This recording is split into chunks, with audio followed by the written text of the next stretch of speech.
I'm Dr. Jeff Perry. I'm the Regional Medical Director of Valley-wide Health Systems in the Arkansas Valley region, based out of La Junta. So childhood immunizations are very important as they prevent many diseases that are mostly unknown in present day because they're so effective. They've been so effective that we don't see these diseases often.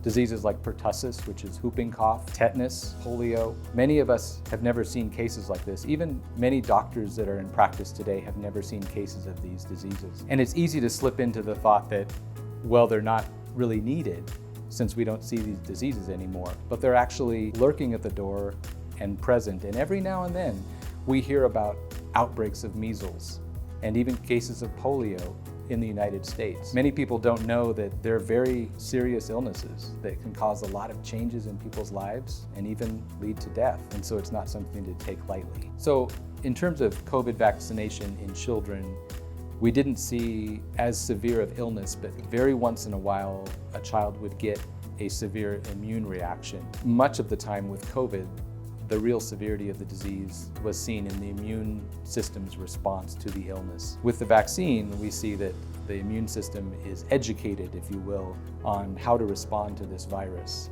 And it doesn't go crazy and damage the body in the same way. So childhood immunizations we like to give in conjunction with our well-child checks, but the well-child check is much more than just the vaccination.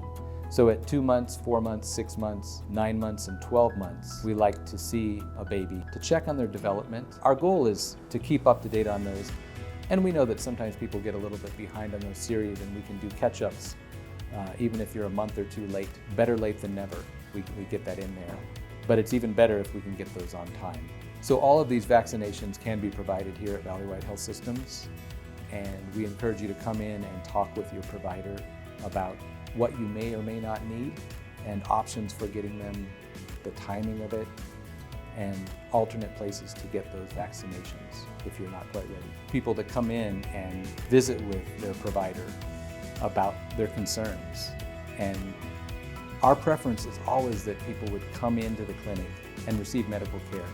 Whether or not in the end of the visit you decide to have a vaccine or not, it's a conversation that we have. Our thought always is that you come to us as medical providers because you trust us and we have training that we want to share with you, that we want to help you make the best decision about your health as you can.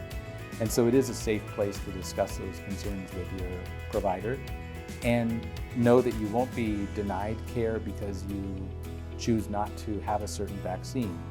But we want to make shared decision-making with you. So please always feel free to come and at least have a conversation. We'd much rather see someone in the clinic and have that discussion than to not see them at all.